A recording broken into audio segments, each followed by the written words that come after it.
सभी को नमस्कार। मैं डॉक्टर राम गोपाल। आज हम बात करने वाले हैं अयादी संधि। तो अयादी संधि को देखें उससे पहले एक रिक्वेस्ट, यदि आपने अभी तक इस चैनल को लाइक नहीं किया, सब्सक्राइब नहीं किया है, सब्सक्राइब करें ताकि इस तरह की वीडियो आपको मिलते रहें फटाफट, और हमें भी प्रेरणा मिलती रहे कि हम और बेहतर ढंग से वीडियो को लाएं और आपको आसान तरीके से चीज़ों को कम समय में समझने में आपको आपकी मदद कर सकें। तो अयादी संधि में इसकी परिभाषा के रूप में हम देखें इसको, तो इसमें होता क्या है कि इसमें जो हमारी चाहे ए हो, चाहे ए हो, चाहे ओ हो, चाहे औ हो, इसके पश्चात अगर कोई स्वर आता है तो इस स्थिति में ए के स्थान पर हमारा आई हो जाता है, ओ के स्थान पे औ हो जाता है, आई के स्थान पे आई हो जाता है। इस तरीके से हम देखेंगे कि औ के स्थान पे आ हो जाता है। तो ये उदाहरण के रूप में जब हम देखेंगे तो हम आसानी से समझ पाएंगे कि अयादी संधि को हम किस तरीके से आसानी से पहचान सकते हैं कि इसमें कौन सी संधि है, और हम एग्जाम में जब पूछा जाएगा तो दिक्कत ना हो।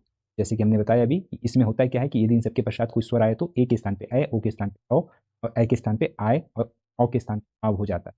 इसको हमने पहचानना है और आसानी से पहचान सकते हैं। अगर हम एक दो बार इस वीडियो को ही देख लेंगे तो हम आसानी से इसको कर पाएंगे।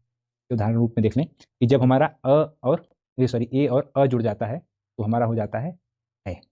इसको ध्यान रखना कि ए और अ जुड़ जाए तो ए हो जाता है। तो उदाहरण देखेंगे, ने धन,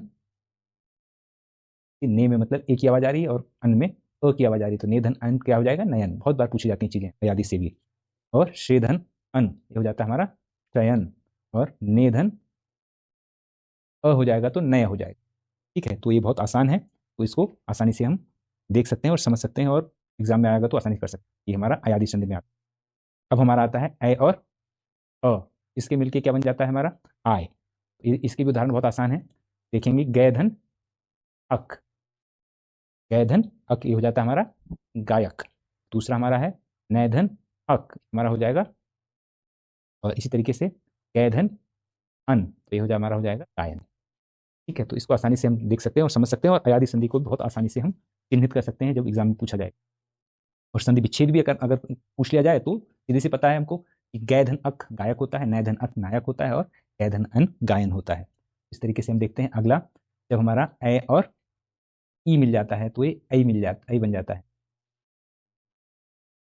आई बन जाता है। तो नय धन इका नायिका हो जाता है, और गय धन इका गायिका हो जाता है। इस तरीके से हम देखेंगे, ओ धन अ, ये मिलके हमारा अ हो जाता है। पोधन अक, पोधन अन, सॉरी पोधन अन, ये हमारा पवन हो जाएगा, और प्रोधन अन श्रवण हो जाएगा। इस तरीके से हम आगे बढ़ते हैं। ओधन ई, ये हमारा बन जाता है अभी, और इससे बनेंगे हमारे पास पोधन इत्र पवित्र, और गोधन इनी गोविनी, गविनी बन जाएगा। तो इसी तरीके से हम आगे बढ़ेंगे। ओ धन बड़ी ई मिलेगा तो ये बन जाता है हमारा अभी। अब रोधन ईश, रवीश, वाले रवीश समझ लीजिए, और गोधन ईश कवीश। इसी तरीके से औधन अ अगर होगा तो हमारा बन जाता है आब। तो बहुत इंपॉर्टेंट है। पौधन अक पावक, बहुत बार पूछा जाता है परीक्षा में। और इसी तरीके से भौधन अन कर सकते हैं तो भावन हो जाएगा ये। और लास्ट वन है इसका औधन ई, तो कहते इससे मिलके बन जाता है आबी। इससे मिलके उदाहरण बनेंगे हमारे पास भौधन इनी, यानी भाविनी, और नौधन इक। इस तरह के जो भी उदाहरण है आप और भी देख सकते हैं इसके अलावा भी। तो नाविक, इस तरीके से हमारी जो अयादी संधि है इसमें भी जितनी चीज़ें आसानी से समझने की नहीं थी मैंने आपको बता दी हैं। तो इनका बार बार अभ्यास करते रहिए, और जब भी मौका लगे इसको वीडियो को आप 2x पे 1.5x पे देख सकते हैं, और इससे आसानी से आपको 2-3 मिनट में ही आपको सारा जो संधि है, अयादी संधि है, वो क्लियर हो जाएगी। तो एक बार फिर से रिक्वेस्ट आपसे कि यदि इस चैनल को अभी तक सब्सक्राइब नहीं किया तो प्लीज़ सब्सक्राइब करें।